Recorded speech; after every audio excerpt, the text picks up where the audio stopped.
My wife always had a passion for the sea. She worked as a lifeguard on a beach. I tried not to be jealous while I worked my office job. I believe she was a good woman. Our relationship was her first serious relationship that resulted in marriage. She told me she knew we were made for each other. What she failed to realize was that she was not nearly mature enough to be so committed to this idea of forever. She was longing for adventure without me. Beyond her normal work day, she didn't come home when I expected. One day, I called her once at 30 minutes late and again at 1 hour 15 minutes late. I knew she was a grown responsible woman, and I didn't want to be the harping father type of husband. When she did get home, she was acting very strange. It was in a way that seemed like she thought she was acting normal, but didn't realize I knew her better than she even did. She didn't see her own behavior in the mirror every day, and for that reason, I knew something happened that didn't normally happen. I tried asking her what was wrong or what happened today that delayed her. She acted like nothing different happened, but since she was late, she eventually said she stopped at the market to walk around during the sunset. I bought it for the night and we went to bed. Nothing happened then either, which was disappointing. In the morning, I woke up to her kneeling beside my side of the bed sobbing into the sheets.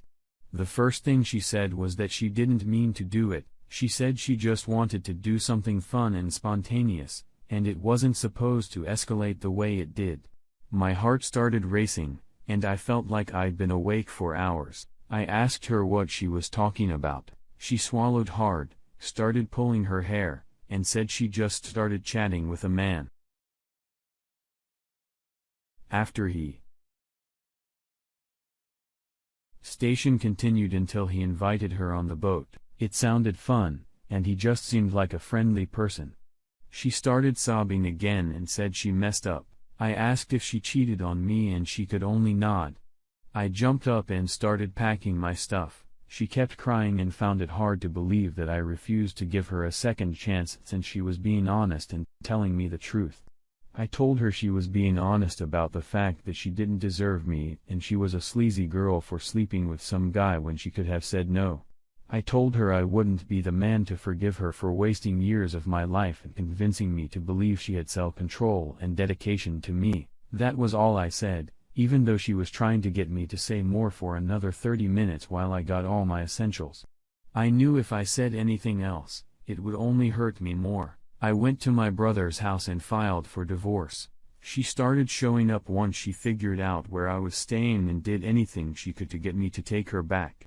I wouldn't answer the door. Thankfully, my brother helped by dismissing her.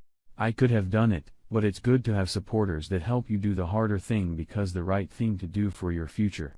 I only told her one more thing one day when she tried contacting me. I told her she never should have gotten on the boat, and I refused to be made a fool for taking her back or thinking she wouldn't do this ever again.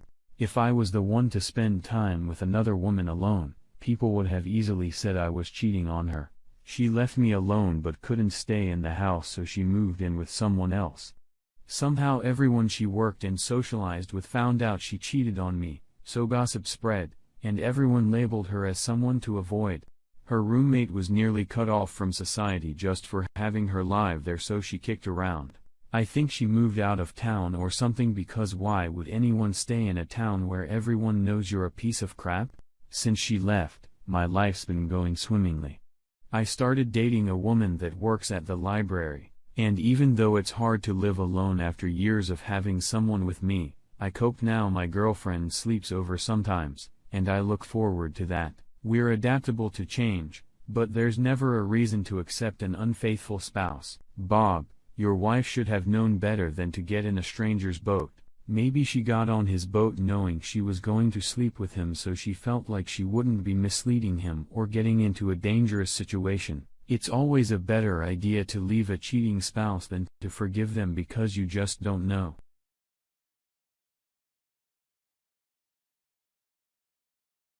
Plan to maintain an honest and viable relationship. Everyone deserves to have someone genuinely love them without failing to take their dedication seriously. I am glad you followed through with leaving her and told her what she needed to hear. You're an example of how to handle such a situation. Surround yourself with people you trust and only maintain the attitude that you will make it through this unexpected life change. Thank you for sharing your story. Now let's get into our second story for today. My girlfriend and I had just moved in together. For a year, I thought everything was great. We each went to our respective jobs and spent time together at home when we were off. She got home 4 hours before I did and usually got changed, made dinner, did some cleaning and stuff around the house, and whatever leisure activity suited her mood. When I got back, she would update me on her day and vice versa.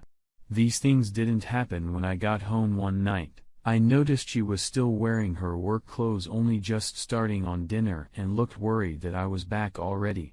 I asked her what was going on and she played dumb.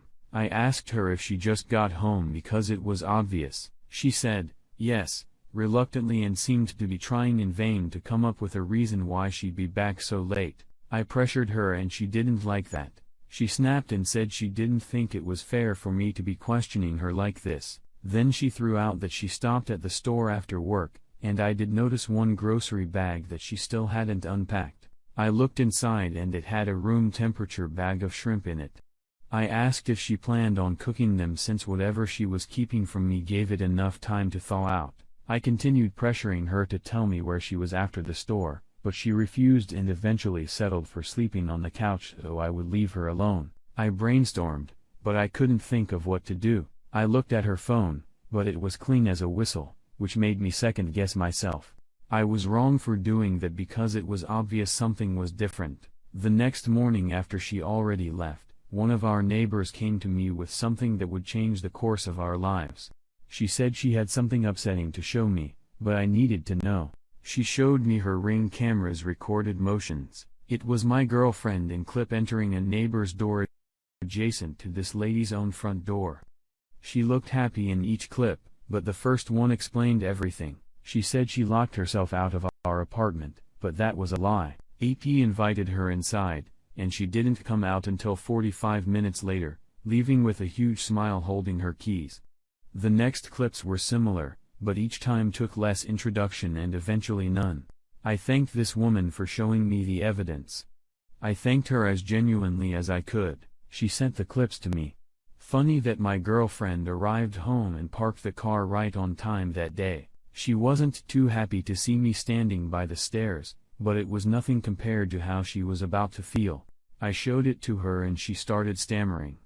She looked at me, back to the phone, back to me. She slowly suggested that he needed help moving some stuff around and accepted her help cleaning. I laughed and suggested we go ask him. I grabbed her by the hand and we walked up the stairs, but at the top, she started to pull away. I told her if she was seeing a man every day alone in his apartment, I should know him as well as she does. I knocked on his door and as soon as he saw us, he slammed it shut. I let go of my girlfriend's hand like it was a snake. I called her a cheater and speed-walked in my apartment to shut her out, locking the top lock as well. She screamed no, and all the words guilty women say.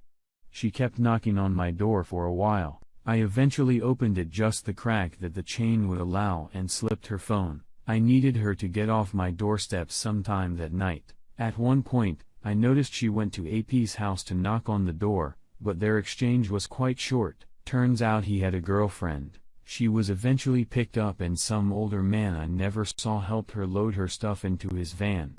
I found out later that it was a friend of her father's who was looking to rent out his unfinished basement. It did not sound ideal, but my wife had no choice and no friends to take her in on such short notice and under these shameful circumstances. When they asked why and wanted to know what was going on, she tried to lie, but that only made the situation seem less severe. They gave her some advice, but mostly encouraged her to work things out with me. She eventually settled into the crappy bed she made for herself. One day when I got home from work, I bumped into AP's girlfriend on the way into his apartment. I asked her if that was her boyfriend's door and she said yes. Curiously, I said there was something she needed to know and it grabbed her attention. She watched the videos of my girlfriend entering and she was shocked. She banged on the door and pushed him inside when he opened it, screaming at him and slamming the door behind her. So at least she knew the truth. I know these things happen, and I'm trying to keep my head up in good faith that I handled this the right way and hopefully won't be hurt again. OP, your girlfriend proved her worthlessness as a lifelong partner by entering another man's apartment before you got home. She completely betrayed you and didn't deserve to have a safe place to live with any man. I am so proud of you for taking each step you did, including her about being late coming home even though you got home after her. After you had the proof, it's good you went down to her car to greet her and confront her infidelity. Once AP slammed the door, you didn't waste time talking to her because she only would have tried to convince you to forgive her. There was no need to let her back in the apartment until the neutral party arrived to help remove her belongings. You certainly handled this well and even told AP's girlfriend the truth. I respect you and wish you all the best.